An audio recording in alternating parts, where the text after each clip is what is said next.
Hello and welcome to Contractor Outlook newscast from the coffee shops. My name is Heidi Ellsworth, and we are here today with the leading legal expert for contractors across the board. And also a tremendous great friend of mine, Trent Cotney.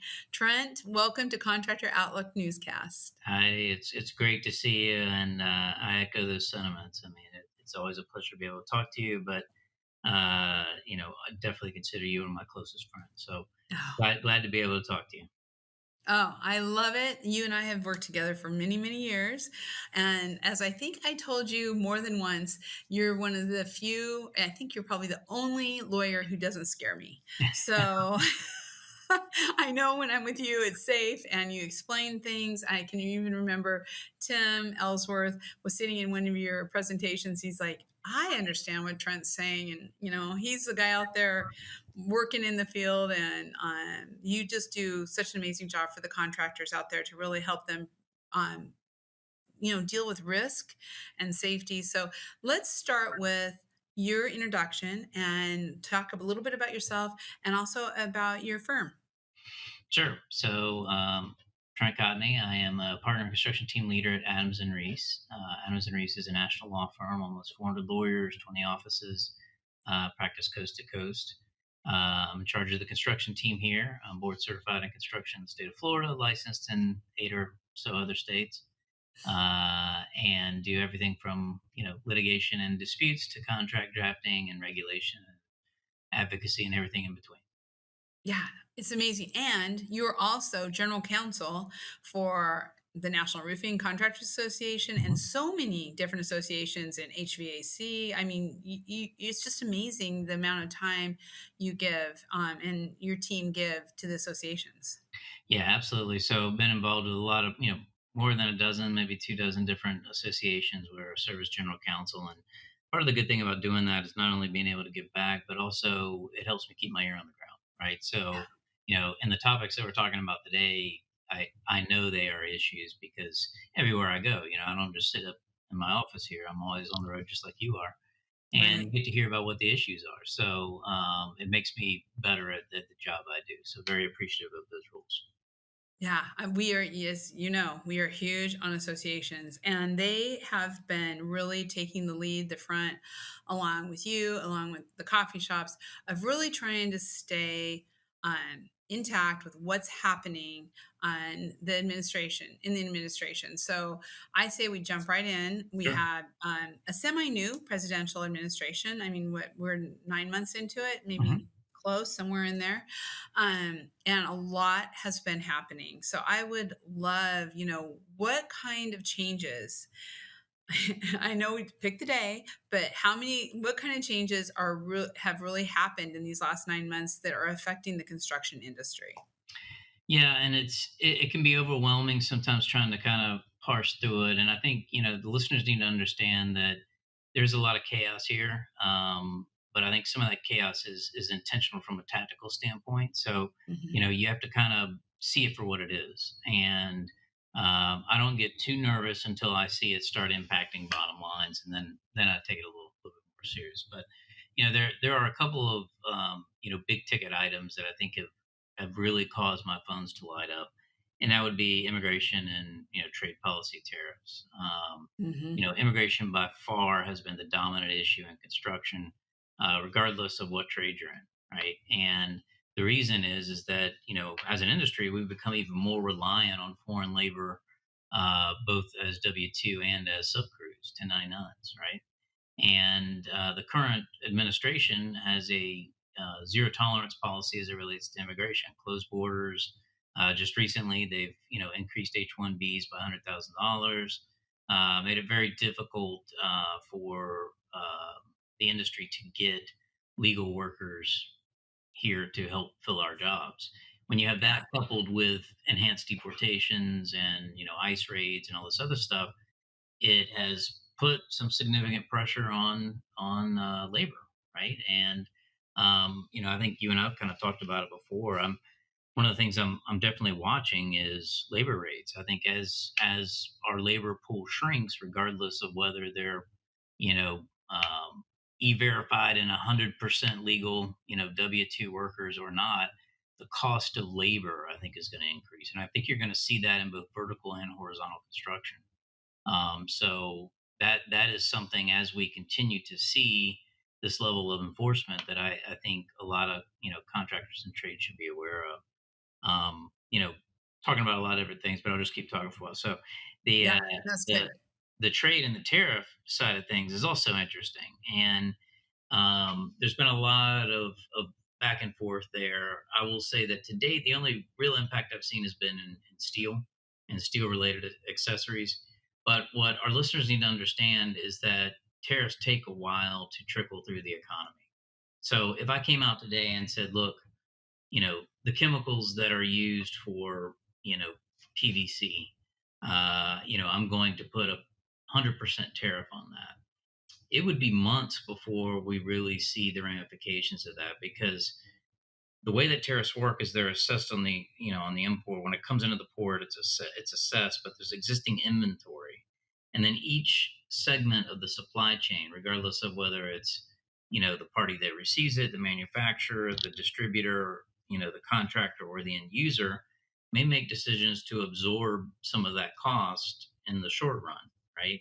So we don't know the full extent of the impact of some of these tariffs, and they are constantly changing. So that level of uncertainty has created some issues where I've started suggesting not only addressing it contractually, but also looking to pre-purchase materials, having owners do direct purchases to avoid dealing with it altogether. A lot of the same advice that I was giving post COVID during the material crisis is the same advice Mhm. I give now. So interesting times. Yeah, because I mean, one of the things that I think is going to affect a lot of contractors is with the tariffs changing so many times that you may be purchasing one thing at a higher price and then it changes and now all of a sudden that same item is at a lower price. And that's going to cause fluctuations, like you said, with the vendors, with the manufacturers, through distribution, all of that. And a lot of these folks don't even know yet how, if it's going to change their pricing or not. Some people have just, let it kind of flow through. But I think that's something that we're going to see down the road. And so having your contracts flexible so that you can talk just a little bit about that, because I know you really give that advice a lot of the times about making sure that you have the right language. Yeah, regardless of whether you're doing residential, commercial, or industrial, you want a price acceleration provision in your contract to the extent that you can provide a contract to the customer. Sometimes you're in Yeah. situations where you're reviewing someone else's contract, and I get it, right? But if you have the capability of controlling some element of that, you want a provision that basically allows for an adjustment if you see an increase, percentage increase. I usually say about 5%. You'll eat the first five.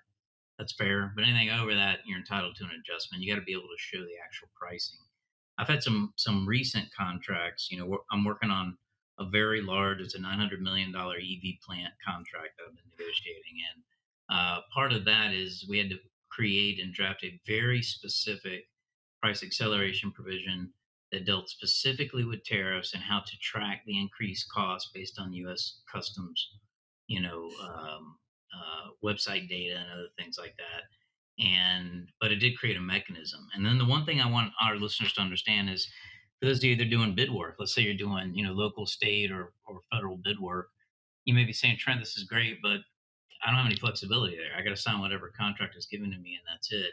And I understand that. But what I do recommend is that through either a request for clarification or a request for information, you reach out to the owner's rep, the design professional, and say, I am concerned about tariffs on this widget, right? On this product, on this material, on whatever, right? If for some reason, this skyrockets, how are we going to address that as a group? And oftentimes you'll get a response say, look, here's a mechanism, that we expect you to bid up to X, but we'll deal with it.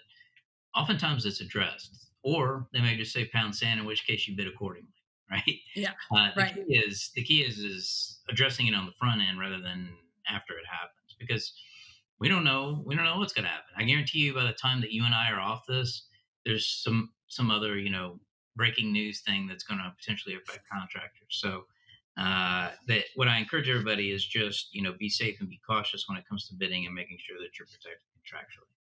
Yeah. Yeah, that's such great advice. And so let's go to the other one that you mentioned, Mhm. with immigration. Yep. And you have done some amazing presentations through our coffee conversations, through our read, listen, watch webinars on immigration and what you need to do. But I think a couple of those presentations were 2 to 3, maybe 4 months ago. The year's Mhm. going so fast, Trent. What has happened recently? Any big changes or anything people should be aware of? Yeah, the climate is still very much the same. There's been more targeted action in certain locations that we've seen. Recently spoke down in South Florida, and they're expecting a sweep here pretty soon. So, one of the things that you need to make sure that you're doing, again, prepare. Preparation is key, right? So, in our past, discussions, we've talked about having an SOP, a standard operating procedure, in place for if I shows up to a job site. I think it's very Right. important that you continue to train on that and reiterate that. Right? You need to understand. You don't want to interfere, but you want to know and assert your rights, and that's the key thing. The other thing is making sure that those resources are available for your employees, right? And there's a right way to do that and a wrong way to do that. And one of the things that everything that I'm saying is based on real world experience. So, Mhm. one of the things that I encourage employers to do is offer resources, right? It could be employee rights cards in English and Spanish. It can be a list of employee attorneys that handle immigration issues. It can be, a variety of different things. But the one thing that you don't want to do is single out an employee, right? Say, hey, because you may face a discrimination claim. More importantly, and again, everything that I'm saying is based on real world experience. It is a crime if you knowingly employ someone that is illegal, right? Right. So if you are handpicking certain individuals, that can act as evidence that you knowingly employed someone that is illegal. And I can tell you that this is a real world issue. So make sure that's the thing that a lot of people don't understand is, if ICE shows up, you think, okay, well, they're just after these poor people, I'm good. Not necessarily, right? You need to protect yourself and recognize that, in this environment, you as an employer may have exposure beyond just the workers that work for you. You may have some potential criminal exposure. So always recommend you contact counsel as soon as anything like that happens. Yeah, and I think for everybody who's listening to this, whether you are a construction company, sub trades, whatever you may be, or you're a media group or a distributor or a manufacturer, this applies to everyone. I mean, I know we spent a good amount of time this year just working within our payroll system to make sure all of our I-9s were up to date, everything was in place, and we had no reason except for it's good practice. It's just to make sure that you are ahead of you talk about this a lot, Trent, and I've really taken it to heart for our business is just mitigating risk. So if you do the prep work ahead, whatever it may be, whether it's contracts, I-9s, e-verify, all of those things, I think it just makes a healthier business. You mentioned something, and I think I just want to underscore it. This is not isolated to contractors. We had a recent construction manufacturer that was raided and lost 33 employees. Wow. So recognize that it's everyone, right? Yeah. Distribution, manufacturing, anybody in construction, and construction is one of the key targets, right? So you know, back to risk mitigation, there's really two parts of it, Heidi, and that's what I want our listeners to understand is, you've got to create that standard operating procedure. You've got to figure out a framework that is going to work so that you're not responding based on anxiety or fear. When you respond based on fear, you do stupid things. So the Mhm. goal of an SOP, even though you might think it's asinine, the goal of the SOP is to take away that fear and anxiety. It gives you a script to follow, and that is key in a crisis situation. But here's that's the first part. The second part is that in business and in life too, you must be purposeful and consistent with everything that you do. So that goes to I-9s, that goes to onboarding subs, that goes to everything is you follow the same thing over and over again. I'll give you a great example. So at this point in my career, I'm pushing 30 years. I've probably filed 1,000 lien foreclosure complaints. But even to this day, I go back and I look at the standard form to make sure, even though I know I've hit it, I make sure I've hit every single pleading element, right? Right. And at this point, I know how to do it, but it is about being purposeful. Routinization, like you want to make it muscle memory so that Yeah. you don't do stupid things. Where I see, manufacturers, suppliers, and contractors screw up with this is when they get nervous and they say stuff they shouldn't say. You have the right to counsel, and you should absolutely assert that if ICE shows up, right?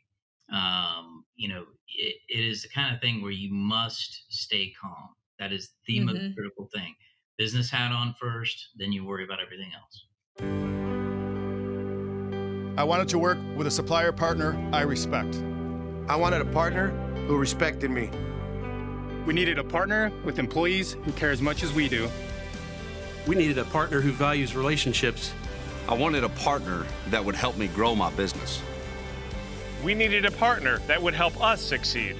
SRS Distribution delivers more than building products. SRS delivers customer success. That makes no sense. I mean, one of the things you had said before, simple things like signage. Is your signage? Do you have, no the correct signage so that it's a private or it's you're not there, no trespassing, all those kind of things. You're going to Yeah. say it better than I am, but making sure that you are doing all those things ahead of time, and then you don't have to worry as much. Yeah, absolutely. One of the big things with ICE raids is understanding what type of warrant they have. And typically there's two types of warrants: it's an administrative warrant and a judicial warrant. Judicial gives them access, the ability to access private property.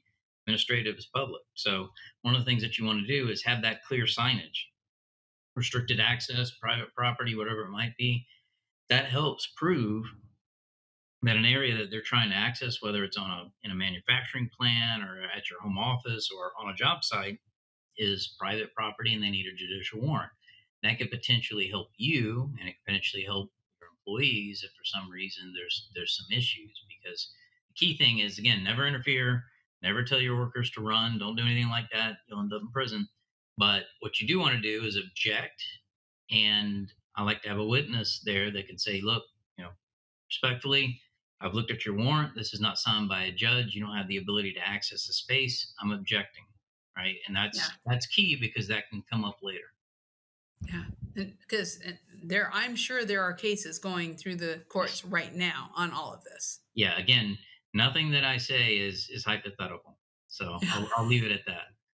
It's all happening. Right. I want to talk just real quick while we're talking about labor. I want to talk about, if you're watching the news, you're hearing about the jobs reports, you're hearing about different things coming out of the Department of Labor or not coming out in statistics, things changing. That has caused some uncertainty, I think, also for contractors out there as they're looking at it and trying to do their 2026 planning and putting everything together. What are some of the things you're seeing around that? Yeah. And I kind of said this at the onset. It's hard. I recognize, that a lot of what is being done is keeping the plate spinning, and a lot of it is chaos for chaos sake, right? There's some tactical element to what's going on. And to be frank, we've never seen anything like it, right? No. Yeah. Um, so from a business perspective, right? From a business perspective, what I would do is I would look at backlog, right? I would look at your key performance indicators, and I would focus on that more than I would the news cycle, because there's a lot of stuff that's thrown out there. Some of it never comes to fruition. Some of it's reversed. That to me is a bigger indicator. I will say, again, like you, all over the U.S., uh, backlog isn't what it was even this time last Right. year. Yep. Down in South Florida, they're soft right now. Pacific Mhm. Northwest, soft. Soft. I've been up pretty much everywhere. It's not necessarily what it was. Is that a sign of the times? Don't know. It could just be we haven't had a lot of storms or whatever it might be. But what I recommend is, running a business is running a business. So all you can do is control what's in front of you. Look at your KPIs, your key performance indicators. Make sure that you understand your cash flow, your AR. I have talked about this so many times. I was just on a call right before we got on here. When I was telling a contractor, I was like, you have to have diligence when it comes to your AR.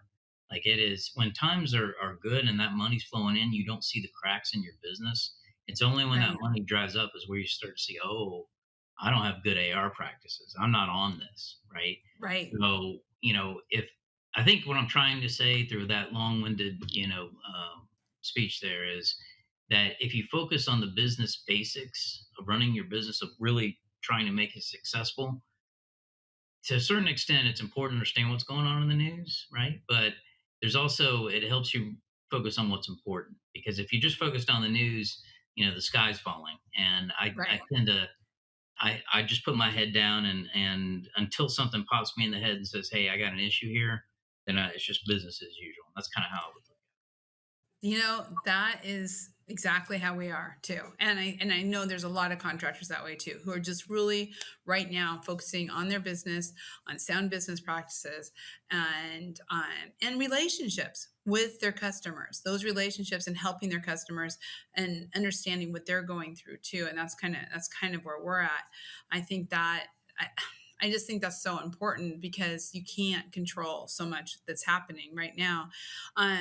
So going on, I mean, there's just so many topics, but let's talk just a little bit because this whole thing is on what things have been happening with administration, good and bad. Um, but one of them that there is always a lot of chatter around are federal regulations. So Mhm. OSHA, Department of Labor, all the regulations, EPA. What things out there would you highlight?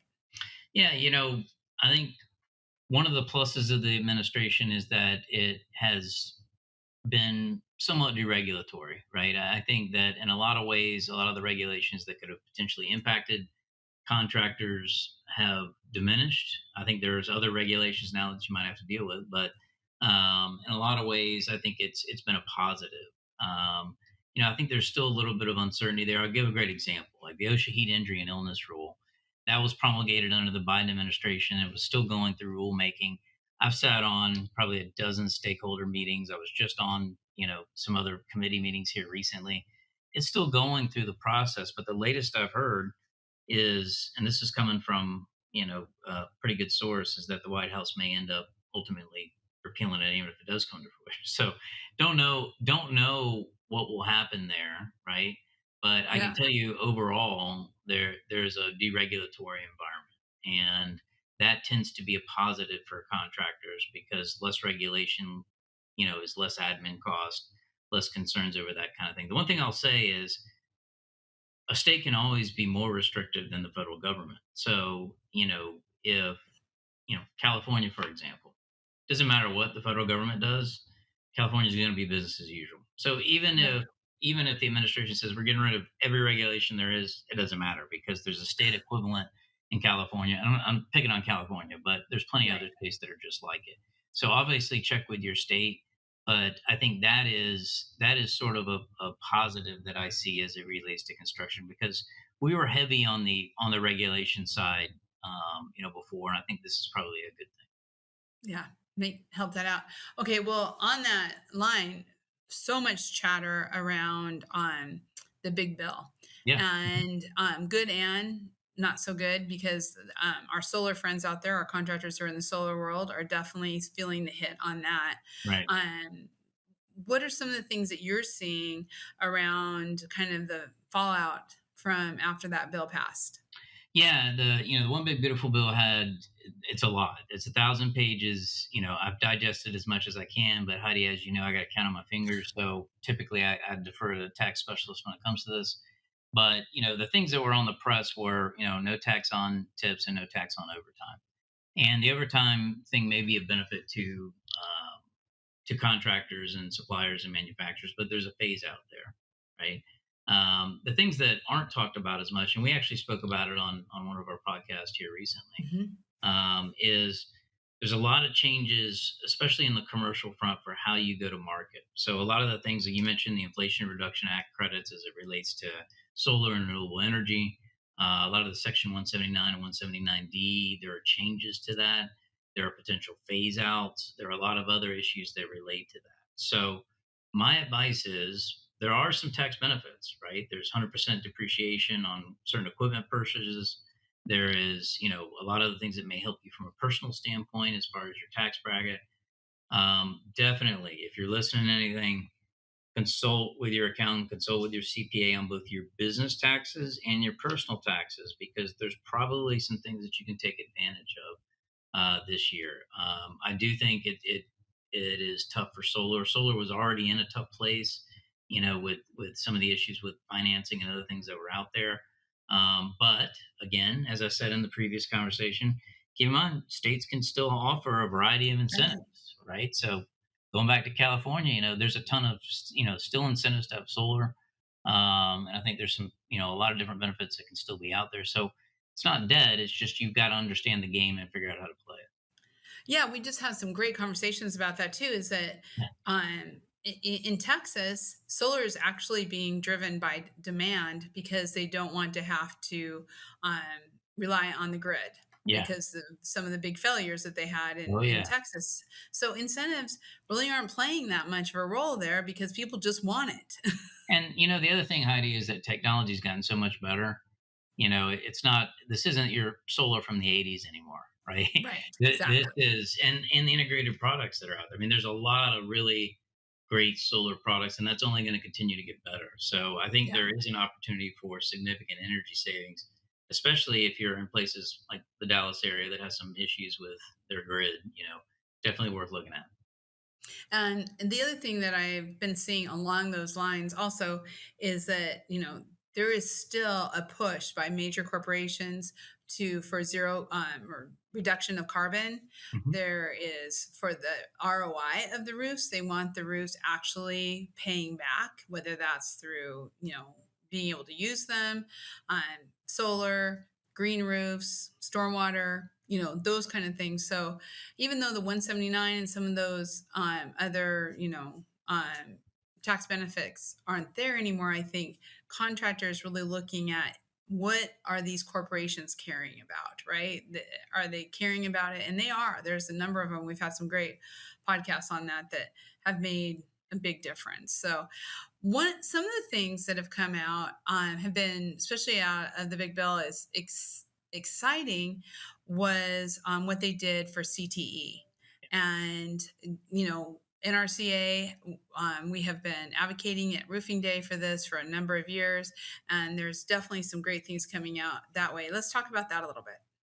Yeah, absolutely. So, that's a big positive. You and I have both been advocates of, workforce development since inception. And it's nice to see that people are starting to understand that college isn't the only route anymore, right? There's a lot of opportunity to get into the trades, and you're seeing a lot of, CTE assistance that was not only put in that bill, but also promulgated by various states. So, one of the things I thought was really interesting in the bill was you can now use 529 and other type savings programs to pay for that kind of training. So even if you're not going to college, you can use a 529 plan for that. It's just I think that the mindset has changed. It's finally changed. I think people are starting to see that the career in the trades is valuable, and it is not going to be as impacted by AI as some of the college majors are. So it'll be interesting to see. I think this is only going to continue. I think there's value in trades. I always have, and it's nice to see that the government is starting to support what you know we've been saying for a long time, what National Women in Roofing has been saying, NRCA, and a lot of the other associations out there. So Yeah, it is. It's exciting. And because it yeah, really needs to be, and parents need to be able to have that same choice of, helping their kids when they're going to vocational schools to be able to save for that, to be able to use those funds. It only makes sense. And so, um, I'm sure a lot of people know, but along with obviously helping thousands and thousands of contractors throughout construction legally, you are also a lobbyist. You're involved across the board that way. What's some of your advice to contractors who want to get involved and have their voice heard. I mean, we have some contractors who are very involved on the state levels who are doing a lot. What are some of the things you're seeing, and how can people get more involved? Yeah, absolutely. So yes, in my past life, I served as a lobbyist, still very advocate, policy wise.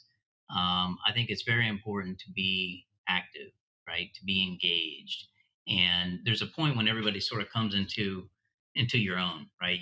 When you start off, you're worried about making money, keeping the lights on, providing for your family. But then you start thinking, hey, I've got all this knowledge. Let me see what good I can do. So a lot of different ways you can get involved. It's as simple as knowing your local representative and senator on a federal level and on a state level, right, or local level. Getting involved with associations is a great way to do it because they act as sort of a mouthpiece for everyone out there. It's a focal point, right? So get with your local, regional, and national associations because each of them more than likely have an advocacy or lobbying arm, and let your voice be heard. I think it's important to speak and to speak intelligently, right? To come Hmm. from to not just identify a problem, but identify a solution. That's the key thing is, hey, I got this issue. What can I do to potentially correct it? But big believer in that. I think it is almost a responsibility that we have to make sure our voices are heard and that we're doing our best to affect positive change in the construction industry. Yeah, I do too. We go to roofing day every Mhm. year. We're Yeah. involved now on some of the state level, just supporting and promoting the roofing days that are going on there. So whatever trade you're in, whether you're a general contractor, whether you're roofing, siding, concrete, you name it, all of the things that metal, you're going to have associations who are doing this. And so don't feel like you just have to go it alone. Get involved with your association, and they can help you have a voice and get educated on the really what is going to affect your business. And I can tell you over the last, I don't know how many years, we've been doing it since 2018, I believe, Roofing Day in DC. We have seen a number of our initiatives pass, like the Mhm. CTE and different programs that really have helped the industry overall and in society. It's not just about the industry; it's about doing the right things. So, Yeah. Trent, as always, thank you. Such great information, keeping us up to date on what's going on. Because boy, it is changing fast, and so we'll have to do this again and get caught up. Yeah, absolutely. And for everybody listening out there, I get my news from Roofer's Coffee Shop and the other coffee shops that are out there. If I want to know what's going on, that's the first place that pops up on my feed. So I encourage everybody that's listening, make sure that you're, tagging them on social, that you're getting that stuff because that's where I get my news first. Wow. Thank you, Trent. I Mhm. thank you. We try. It's all really good. Thank you so much. And for everybody listening, please check out the directory for Adams and Reese. You'll find Trent in that directory and on all the coffee shops. And also, Trent is an influencer for us on Roofers Coffee Shop, so you can find his bio and also speaking bio on our Speakers Bureau. So just type in the word Trent, and you'll be amazed at all the great articles and everything that he has done on the coffee shop. So, once again, Trent, thank you so much. Thank you. And thank you all for listening. Please check out all of our Contractor Outlook newscasts on YouTube and also on your favorite podcast channel. Be sure to subscribe and set those notifications. We will be back again every month with information that helps the construction industry overall. Have a great day, and we'll be seeing you soon.